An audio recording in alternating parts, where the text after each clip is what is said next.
Hello and welcome to another episode of Mindfulness Mondays, a bonus series within the I Will Hold Space for Your Darkness podcast series. I'm your host, Erin Jane. And today I wanted to jump on and I want to share something with you that I've been working on in one of my psychology classes. So this semester, our focus has been ways in which we can handle stress and, that stress both physically and psychologically, and also what sort of like self-care strategies we can, engage in to manage all of our stress levels and, even increase our levels of resilience, which, is probably something that is important to us as first responders and emergency services personnel. So I worked on an assignment, and I think I mentioned it in a previous episode where I spoke with Chris Martinez, also known as Cable, when he was talking about his breathwork book. And so as part of this assignment, I delved into the practice of deep diaphragmatic breathing and how it can be used to combat stress. Now, I know in a previous Mindfulness Mondays episode, I shared with you box breathing, which is still a great resource. The reason I wanted to share deep diaphragmatic breathing with you is simply because it's a little bit different and more in the sense that in doing my research, I had to delve into the physiological systems and processes that our body, goes through and is activated when we have some kind of level of stress, that we're exposed to it. And, most of us have some kind of basic understanding of, either what our stress response is or how our body reacts and, perhaps even like what hormones get released in terms of, most of us would, have heard of cortisol in our time, and heard the term fight or flight. But we might not necessarily understand the implications of what that can have for us, when it comes to us personally and in particular, what it means when it comes to our roles. Because being first responders, we experience this stress response, very, very frequently, if not every single shift, multiple times a shift. As part of our profession, which is definitely different to, the members of the general public. And this chronic exposure to stress, and it's often in the form of trauma and critical incidents and all that kind of thing, can have such significant and negative effects on our mental and physical health, which I sort of go into in more detail in my assignment. But really, the whole purpose of doing these Mindfulness Monday episodes is to share stuff like this with you, to share tips, tricks, resources that you in the first responder community can utilize. And I guess just as I go on and progress throughout, my psychology studies, just be able to share them with you if they're like, a small little takeaway, and really just like something else to kind of place on your tool belt as one of the resources that, should you choose to utilize it or not, that's entirely up to you. But, I want to give you the information and provide you with a resource so that you have it should you want it to be able to perform, optimally in your role. And look, believe me, I've fallen into so many rabbit holes, the last few months in terms of looking at all of this stuff and, put it this way, you guys are getting off easy. My wonderful firefighter husband is bearing the brunt of me traipsing down all of these rabbit holes and, delving into all of this research, because it's impactful, especially when, you start learning about the effects that it can have on us. And people who are, exposed chronically to stress.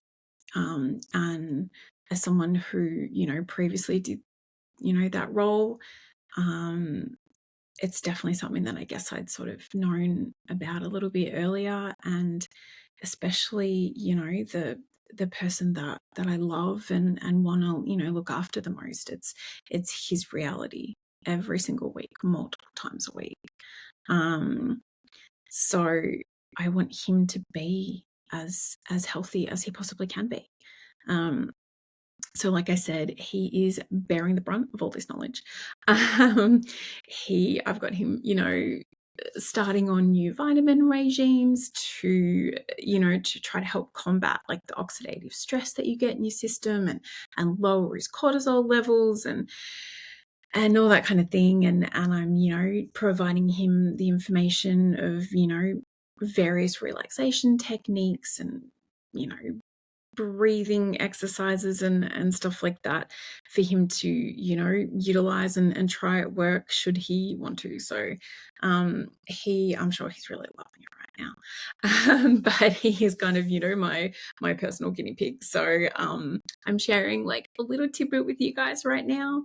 And obviously if he, reports back some feedback and there's anything in particular that he's finding is really helping, I will most definitely be jumping right back on here to share it with you guys. Look, I don't want to waffle on here much longer, which you guys know I apparently tend to struggle with sometimes.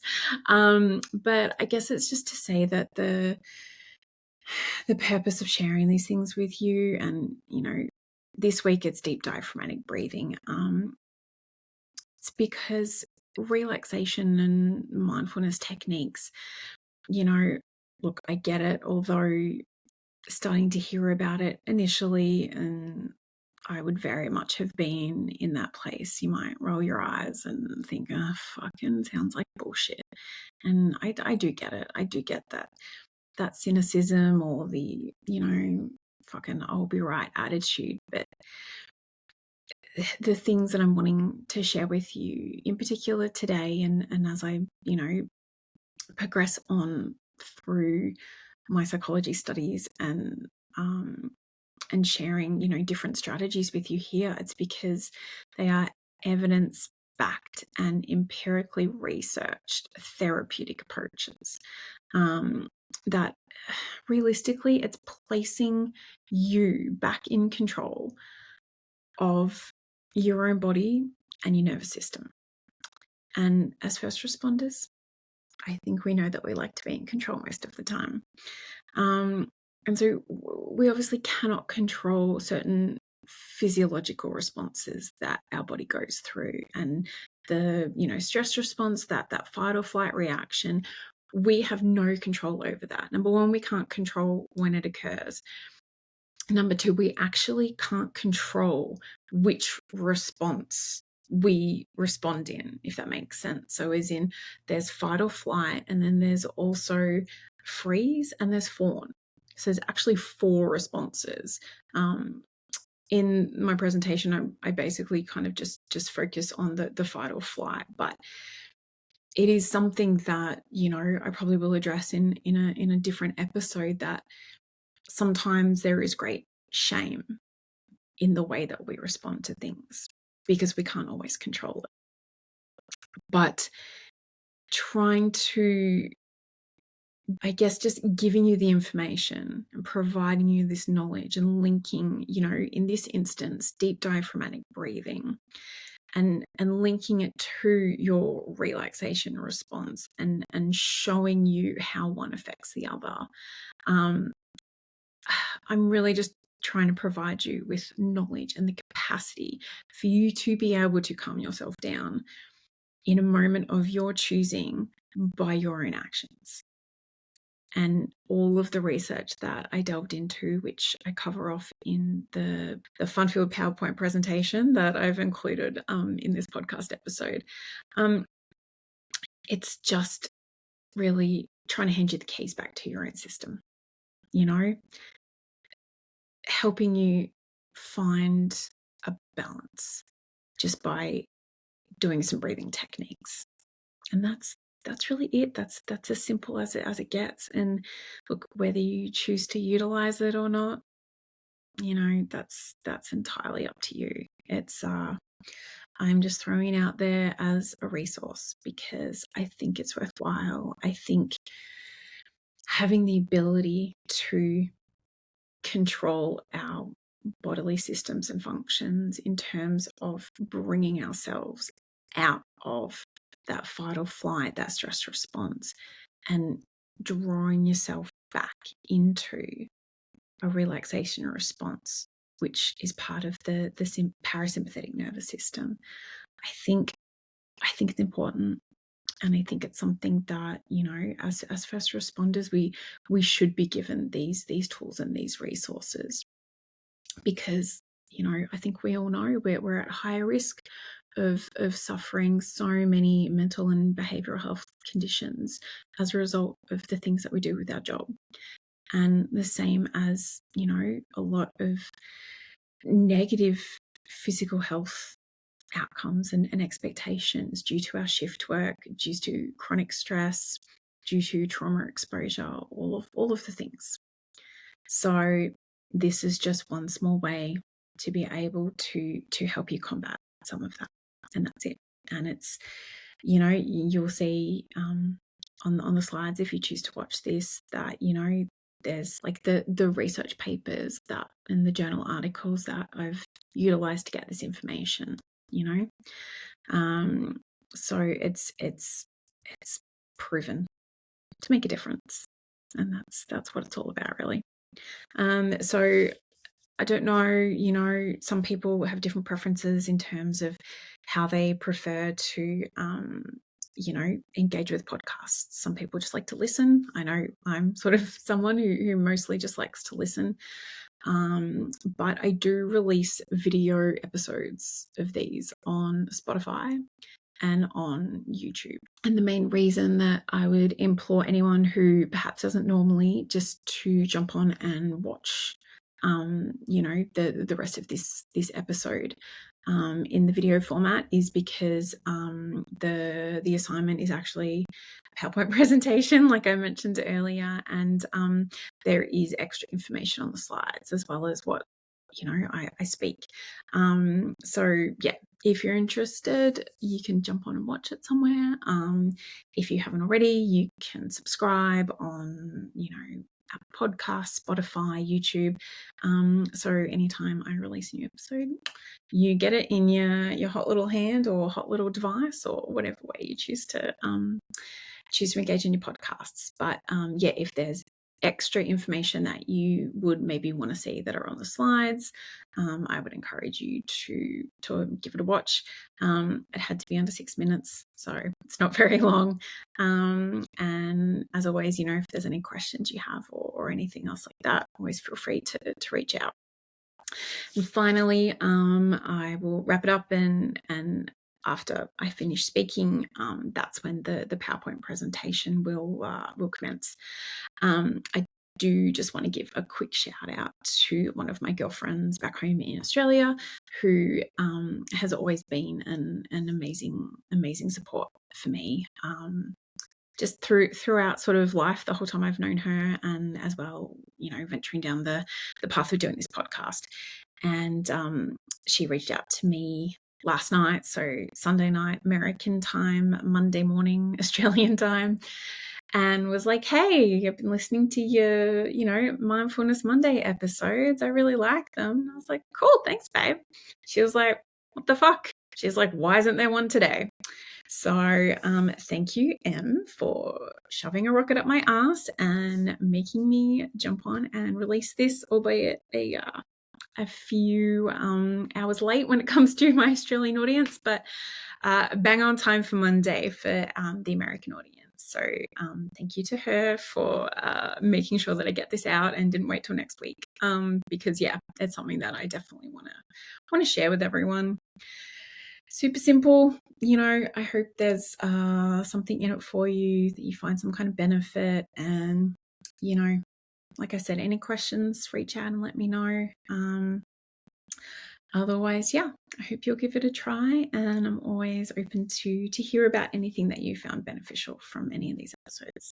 Okay, I will jump off so you can listen to the information about deep diaphragmatic breathing and the ways that it can combat stress. So thank you for your time. This has been Erin Jane with another episode of Mindfulness Mondays, a bonus series within the I Will Hold Space for Your Darkness, a first responder mental health podcast.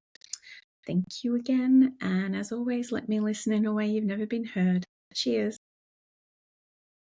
Deep diaphragmatic breathing to combat stress. The term stress has 3 different contextual meanings. It's a response within our body that affects us physiologically, psychologically, and behaviourally, an external stimulus known as a stressor, and a process or integrated transaction we undergo where our perception and appraisal is crucial.